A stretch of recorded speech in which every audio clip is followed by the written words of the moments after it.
چی گونه انسان یک مخلوقه که ملکه و مهارت‌هایش در برابر سایر مخلوقات دیگر از لحاظ قوت و توانایی، پرواز و استعدادهای غیرعادی تماما ناچیز است، توانسته است بی‌سابقه‌ترین استعدادها را در محور هستی به نمایش گذارد.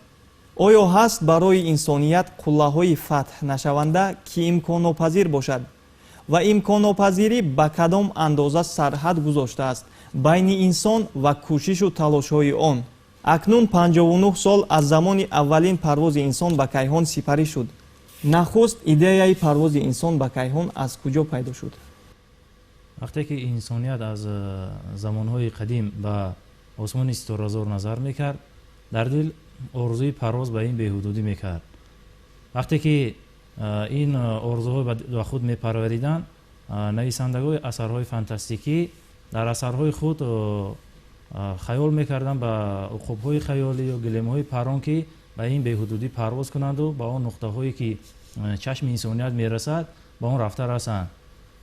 ولی این 100 سالها دوام میکرد. هنوز راکتی که از نگاه تکنیکی اساسناک نشده پیشنهاد کردند، خواستند که با این ایده خود گویا به کیهان پرواز کنند.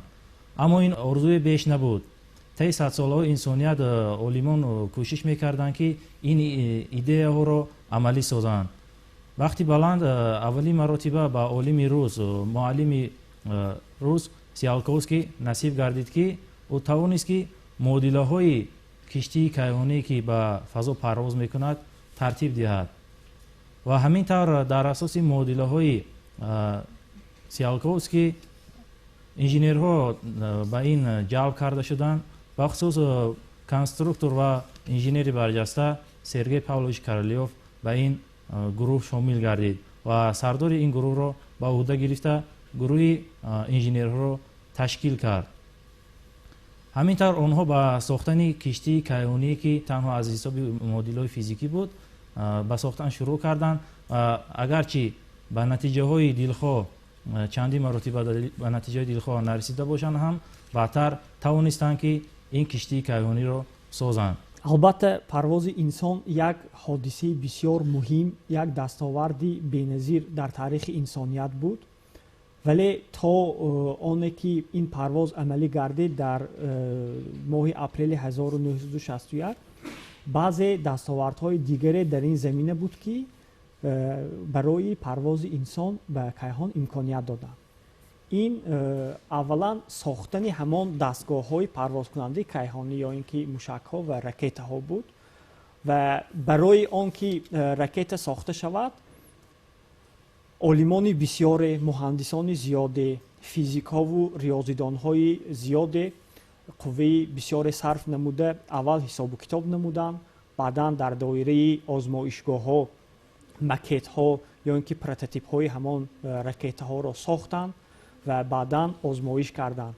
برای چی این کار از نگاه تکنیکی بسیار دشوار بود؟ چون در آن زمان راکت وجود نداشت که قوه جاذبه زمین را برطرف نماید، یعنی با سرعت یکمی کیهانی یا اینکه 8 کیلومتر در یک ثانیه حرکت کرده تواند. بعداً برای برطرف نمودن قوه جاذبه زمین نه تنها سرعت بلکه بزرگی کشتی کیهانی ضرور بود و همان راکت‌های اولینی که کرالیوف کار کرد، با راهبری کرالیوف کار کرد شدند و ساخته شدند، اندازه 10 متر بلندی را داشتند، یعنی حدود 70-80 متر بلندی داشتند و وزن آنها هم صدها تن را در بر می گرفت. برای همین هم این از نگاه تکنیکی یک دستاورد خیلی بزرگ بود ساختن چنین راکت‌ها و برای آنکه انسان پرواز نماید بعضی مسئله های حل نشده در نزد علم می ایستادند. یکی از این مسئله ها این بود که آیا انسان در حالت بی‌وزنی زنده مانده می تواند یا نه؟ یعنی وقتی که انسان به بی‌وزنی می براید و فشار هیدروستاتیکی در این حالت به 0 برابر می شود و بین عالمان طب سوال به وجود آمده بود که اگر فشار هیدروستاتیکی به 0 برابر باشد، یعنی وزن تأثیر نمی کند، آیا خون انسان در ارگانیسم تاب میخورد یا نه و آیا دل قدرت دارد که ارگانیسم انسان را با خون و اکسیژن تأمین نماید؟ برای به این سوال جواب گرفتن در کشتی‌های کیهانی اولین، در راکت‌های اولین از حیوانات سر و کار گرفتن و پرواز اولین حیوانات سال 1951 به بلندی زیاده از 100 کیلومتر سرعت گرفت.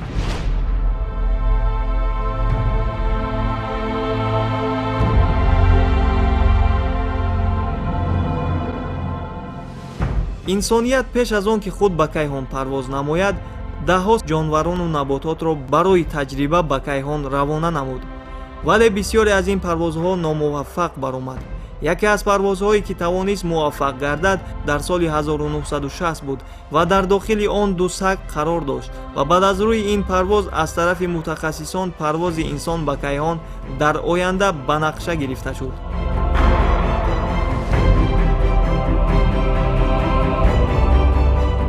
وقتی که این حیوانات دو سگ بود، آنها همگی چند دقیقه در حالت بی‌وزنی قرار داشتند و وقتی که آنها به زمین برگشتند در حقیقت زنده بودند و همان دستگاه‌های طبی که به بدن آنها نصب کرده شده بود نشان داد که آنها بی‌وزنی را به یگان مشکلی پس سر کردند. در آنجا طبیبان مشاهده می‌کردند که وابسته به بلند شدن سرعت کشتی کیهانی، وابسته به گم شدن تاثیر قوه جاذبه و وابسته به بلند شدن حرارت، ارگانیسم همان سگ چی واکنش ها نشان می‌دهد و تمام آن را نوشته آموختند و انسان را به پرواز آماده نمودند. یعنی برای آن که ارگانیسم انسان به همین حادثه های غیر مقرری، یعنی بی‌وزنی، زیاد شدن سرعت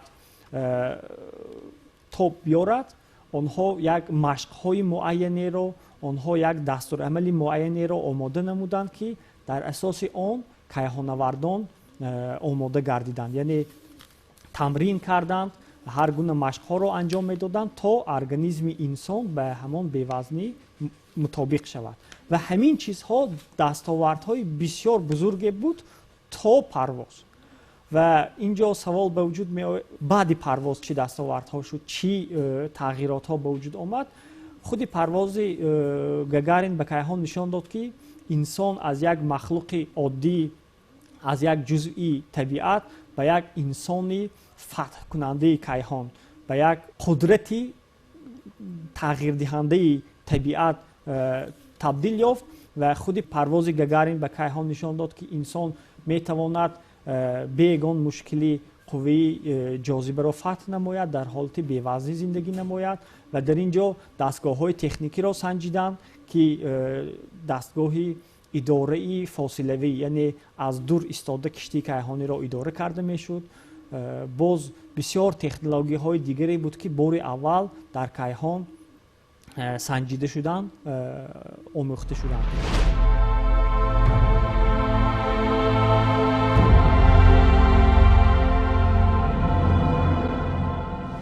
аввалин махлуқе ки пеш аз инсон ба моҳ фиристода шудааст сангпушт мебошад. то имрӯз ба кайҳон беш аз 431 инсон аз 32 кишвари дунё парвоз намудааст. аз ҳама кайҳонаварде ки бештар дар фазои кайҳон вақти худро сипарӣ намудааст, кайҳонаварди рус Сергей мебошад ки 747 шабонарӯзу 14 соат дар наздикии фазои замин қарор доштааст. дар фазои кайҳон берун аз киштии кайҳонӣ 149 инсон қарор доштаанд ва тавонистаанд ки муҳити бефазои кайҳонро аз наздик эҳсос кунанд. ҳоло дар таърихи кайҳонавардон берун аз киштии кайҳонӣ аз ҳама зиёд Ҷеймс ва Сюзан ба муддати 8 соату 56 дақиқа дар фазои кушоди кайҳон истодаанд.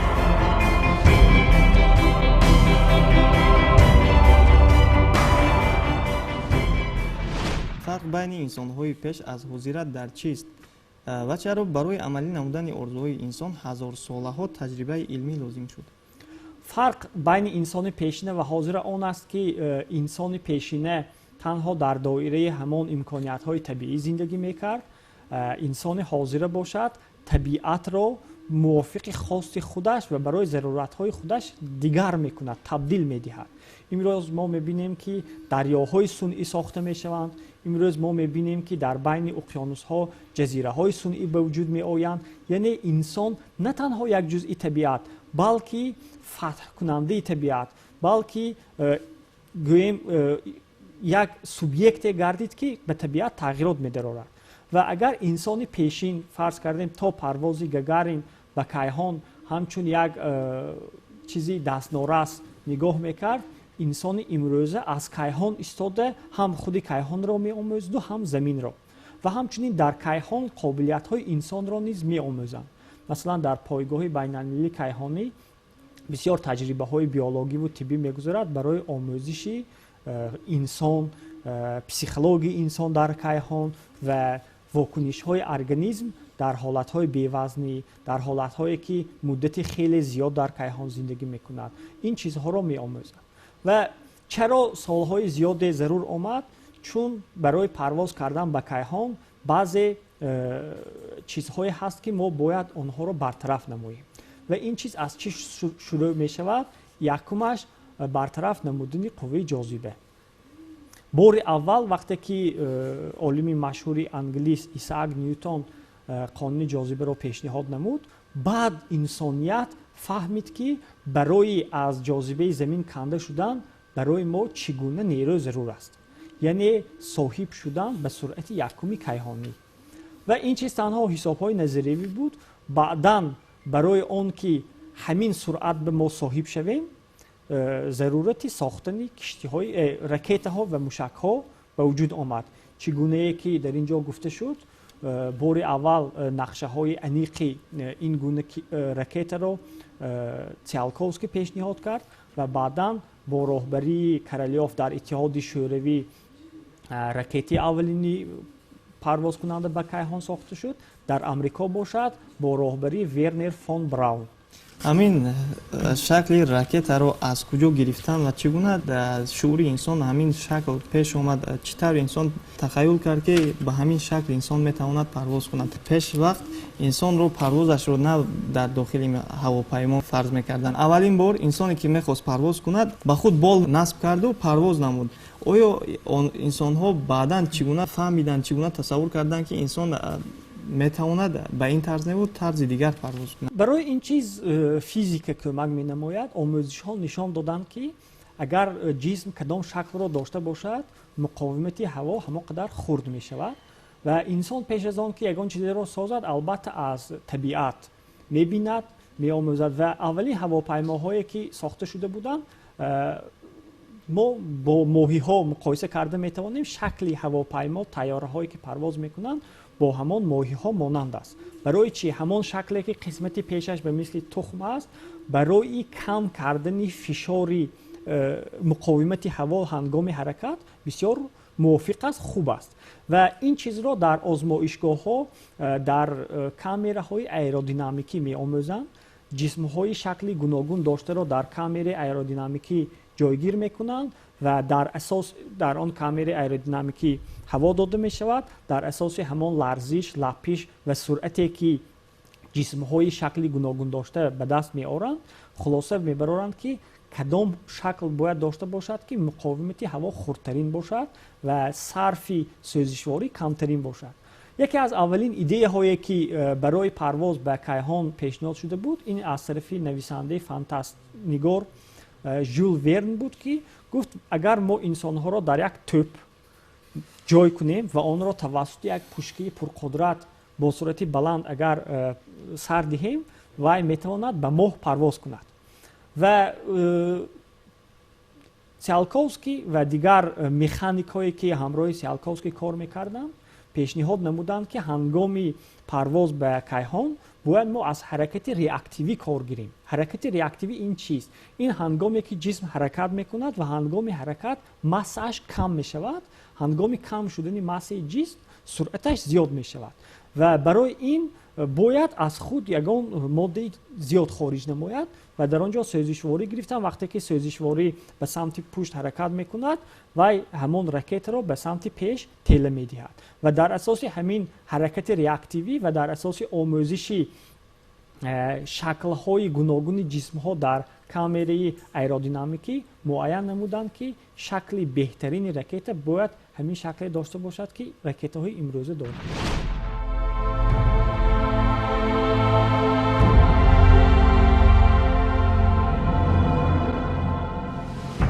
инсон яке аз ҷузъҳои ин ҳастӣ буда, замоне ки худро шинохт, ҳастиро мешиносад.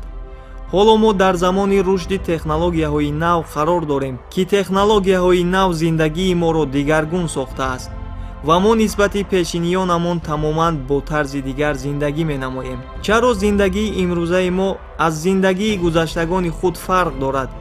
чунки таҷрибаҳои гузаштагонамон моро ба ин дастовардҳои беназир расондааст. мо зина ба зина ба ин марҳалаҳои рушд расидаем. дар таърихи башар аввалан ҳар як чиз замони кашф ва пайдошавиро дорад. масалан, оташ замоне барои гузаштагонамон як чизи кашфношуда буд. агар гузаштагони мо оташро кашф намекарданд, ҳоло мо ба ягон аз ин пешравиҳои беназир намерасидем. аз ин ҳама хулоса гирифтан мумкин аст, ки инсон аз рӯи таҷриба ва омӯзиш тавонистааст зиндагии худро куллан дигаргун созад.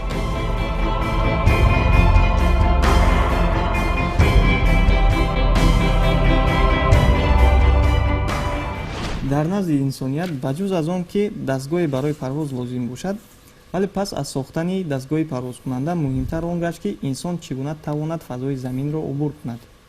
яъне қувваи ҷозибаи замин намегузорад ҷисм тавонад дар ҳолати бевазнӣ қарор гирад. чӣ гуна инсоният тавонист аз таъсири қувваи ҷозиба раҳо гардад ва ба кайҳон парвоз кунад? барое ки киштиҳои кайҳоние ки ба фазо парвоз мекунанд, вақте ки Королёв ракети аввалина 4 октябри соли 1957 ба фазо бо муваффақият анҷом ёфт, аз ин ҷо ба хулоса омадан мумкин аст ки ҳамон сурати якуми кайҳониро доро бошад, ки ба мадори назди заминӣ ба мадори замин барояд. ин сурати 8 км бар сония баробар аст. киштии кайҳоние ки 4 октябри соли 1957 парвоз намуда, аз тамоми кураи замин қариб ба мушоҳида расид. бахусус аз Тоҷикистон, дар расадхонаи астрономии Тоҷикистон ҳам мушоҳида карданд. инсониятҳое ки мушоҳида мекарданд, ин муваффақиятҳоро паси ҳам мушоҳида мекарданд ва то ҳатто пас аз чандин натиҷаҳое ки гирифтанд, онҳо хостанд ки ба тарафи мо раҳсипор шаванд. чунки идеяи онҳо ба пеш аз оне ки киштии кайҳонӣ сар диҳанд, идеяи онҳо аввалин инсон ба кайҳон парвоз кунад. барои ин бояд ки онҳо ракетҳои пурқувваттарро созанд, ки массаи зиёдтар ва баландиҳои зиёдтарро тай карда тавонад. барое ки ракета киштии кайҳонӣ қувваи ҷозибаи заминро тарк кунад, вақте ки он ба атрофи замин чарх зада ба монанди спирал, яъне ки даврашакл баромада ва аз як нуқта баромада меравад. чунки барое ки ҷозибаи заминро тарк кунад, оҳиста оҳиста ва ҷозибаи заминро кам карданаш лозим аст, чунки вобаста ба баландӣ ҷозибаи замин нисбат ба ҷисми атрофаш кам шудан мегирад. вобаста ба ҳамин суръати якуми кайҳониро гирифтанаш лозим аст то ба мадори замин барояд. ва барои суръати дуюми кайҳониро гирифтан, ин ба фазои назди офтобӣ баромадан зарурат аст. чандин парвозҳо бемуваффақият анҷом ёфт, бахусус чихел ки қайд кардан соли 1951, вақте ки киштиҳо ҳамун радифҳое ки сар доданд ба масофаҳои 100 километр баромада аз кор монд, чунки заминаи ҳамун киштиҳои кайҳоние ки ин бори аввал сохта мешуд ва ягон киштии кайҳонӣ набуд ки аз он идея пайдо шавад. ва ҳамин тавр онҳо камбудиҳои худро ислоҳ карда тавонистанд ки муваффақ гарданду ва киштии кайҳониро ба фазо ба мадор, яъне ки ба орбитаи мадори замин бароранд, ки ва он киштии радифи якуме ки ба фазо сар доданд, он ҳудуди 1 соату 36 дақиқа атрофи заминро чарх зада ва дар муддати як шабону рӯз 15 маротиба атрофи заминро чарх зад, ки яъне ки масофаи аз ҳама наздиктарин ва 175 ва масофаи дуртарин 302 километрро ташкил медод, яъне ки мадораш мадори эллипсшаклро дошт. чаро омӯзиши илми кайҳон муҳим аст? чунки аз замоне ки инсон тахайюлоти худро ба самти осмон равона кард, аз ҳамон лаҳза ба густариши бесобиқаи илмӣ расид. ва ин ки ҳоло мо дар асри нав, дар асри техника ва технология зиндагӣ менамоем, натиҷаи ана ҳамон андешаҳои аввалини инсон дар бораи кайҳон аст. оҳиста оҳиста ҳамин андешаронӣ моро ба ин қуллаҳои фатҳ расонд. қадамҳои нахустини инсон ба кайҳон чӣ гуна буда ва Юрий Гагарин чӣ гуна интихоб шуд дар ин парвоз? аз рӯйхати кайҳонавардо вақте ки ба рӯйхати кайҳонавардо юрий алексеевич гагарин шомил гардид, ғайр аз оне ки ӯ як шахси ҳолати физиологияш хуб буд, яъне ки шахси чеҳрааш хандон буд ва Сергей Павлович Королёв ҳам медонист ки вақте ки кадом инсоне ки ба кайҳон парвоз намояд пас аз баргаштан як шахсияти машҳур мегардад, нобаста аз оне ки Герман Степанович Титов ҳам як шахсияти аз ҷиҳати яъне ки ҳолати физиологияш, ҳолати психологияш бениҳоят хуб буд, вале Гагариро интихоб карданд. Аз як нигоҳ гуфтан мумкин аст ки чунки вай шахси чеҳрахандон буд ва чеҳраи хуб дошт ва гуфтанд ки ин дар байни халқ ҳамчун идеал муаррифӣ мегардад, бояд ки ҳамин хел шахсро интихоб намоянд. ва нобаста аз ин пас аз Гагарин ҳам дигарҳо парвоз карданд, лекин вақте ки аввалин шахс Гагаринро интихоб карданд, ин маҳз ҳамон хислатҳои асосии ӯ буд. аз ин пеш агар инсонҳо ба кайҳон танҳо парвозҳои тадқиқотиву илмӣ менамуданд, вале зоҳиран имрӯз дилхоҳ инсон метавонад ба кайҳон парвоз кунад ки ин парвозҳо парвозҳои сайёҳатӣ мебошанд. манфиатҳое ки имрӯз кайҳонавардӣ ба инсоният додааст чӣ гуна аст? вақте ки аввалин моҳвора ё ин ки радифи маснои замин парвоз кард, вай метавонист ҳамагӣ танҳо сигнали бип бип бипро фиристад ва инсоният ҳанӯз намедонист ки чӣ гуна имкониятҳоро парвозҳои кайҳонӣ медиҳанд. баъдан вақте ки дастгоҳҳои дигари кайҳонӣ фиристода шуданд, дар онҳо дастгоҳҳои илмӣ насб мешуданд, яъне барои омӯзиши қабатҳои болои атмосфера, барои омӯзиши замин аз кайҳон. баъдан вақте ки парвозҳои кайҳонӣ зиёд шуданд, ширкатҳое ки ба ин кор машғул буданд миқдорашон зиёд шуд, вазифаҳои гуногунро пеши худ мегузоштанд. яке аз ин вазифаҳо ин таъмини алоқа дар тамоми рӯи замин аст. яъне имрӯз алоқаи моҳвораӣ мегӯем, телевизиону радиову интернете ки мо истифода мебарем, бисёреаш тавассути ҳамин моҳвораҳои кайҳонӣ сурат мегирад. ин як манфиат. манфиати дигар барои омӯзиши қитъаҳои гуногуни замин, омӯзиши боду ҳавошиносӣ, омӯзиши уқёнуссиносӣ, барои ҳамин соҳаҳо бисёр ин як чизи муфид аст. мо ки аз замин истода наметавонем тамоми кӯҳу уқёнусҳоро таҳқиқ намоем, аз кайҳон бисёр кори осон аст. гӯё ки дар кафи дасти мо барем, дастгоҳҳои кайҳонӣ мебинанд, мушоҳида мекунанд. ва манфиати дигари он барои ҷустуҷӯи канданиҳои фоиданок, яъне барои корҳои иктишофӣ, барои ҷустуҷӯи конҳо, захираҳои зеризаминӣ, нафту газу сӯзишворӣ аз дастгоҳҳои кайҳонӣ истифода мебаранд. боз як манфиати дигар барои навигатсия, яъне имрӯз тавассути дастгоҳҳои GPS ҳар як телефони ҳушманде ки мо дорем, бисёри мошинҳо дар дохилашон доранд, барои муайян намудани самт, барои ёфтани роҳ ва барои ҷустуҷӯ кардани объектҳо дар харита. ин чиз хеле васеъ истифода бурда мешавад. оё гуфта метавонем ки заминаи пешрафти инсоният дар замин омӯзиши кайҳон дониста шавад? албатта яке аз заминаҳои муҳими пешрафт ва тараққиёти инсоният ин омӯзиши кайҳон аст.